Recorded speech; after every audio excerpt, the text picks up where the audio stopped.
प्रेमियों, महर्षि में ही परमहंस जी महाराज के प्रवचन नंबर 80 में बताया गया है कि संसार में पापी और पुण्यात्मा दो तरह के मनुष्य होते हैं। दोनों को अपने अपने कर्मों का फल भोगना होता है। जो ध्यान योगी होते हैं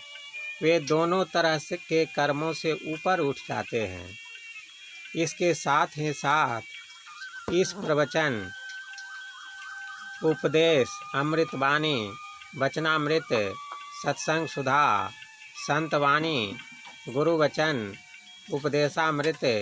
ज्ञान कथा, भागवत वाणी, संत वचन सुधा, संत वचनामृत, प्रवचन पीयूष में पाएंगे कि कर्म कितने प्रकार का होता है, पापी किसे कहते हैं, पुण्यात्मा कौन है, पाप और पुण्य से क्या होता है, महाभारत में गुरुद्रोण कैसे मारे गए, झूठ बोलने के पाप से युधिष्ठिर को क्या मिला,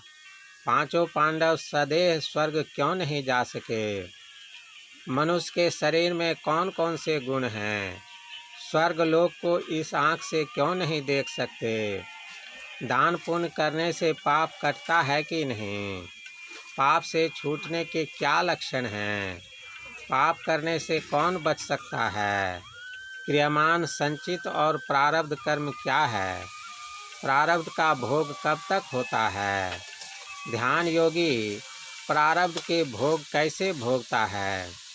सभी लोगों को किस बात से डरना चाहिए, श्री रामकृष्ण परमहंस के अनुसार संसार में कैसे रहना चाहिए, ध्यान में तरक्की के लिए क्या परहेज है, इत्यादि बातों के बारे में इसके साथ ही साथ निम्नलिखित प्रश्नों के भी कुछ न कुछ समाधान इसमें मिलेगा। जैसे कि कर्म का फल कब मिलता है, कर्म 4 प्रकार के कर्मों का फल, कर्मफल कहानी, कर्मफल भोगना पड़ता है, अच्छे कर्म कैसे करें, कर्मों का फल कैसे मिलता है, कर्मों की सजा, कर्मों का फल इसी जन्म में मिलता है,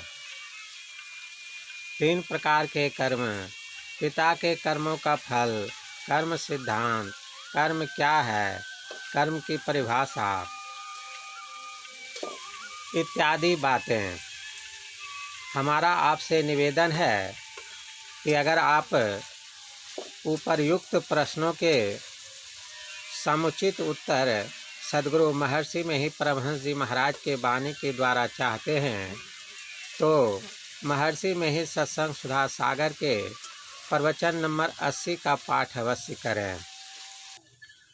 आपकी सुविधा के लिए बता दें कि महर्षि में ही सत्संग सुधा सागर सत्संग ध्यान स्टोर से आप ऑनलाइन मंगा सकते हैं।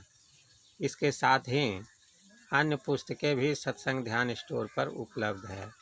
जय गुरु महाराज।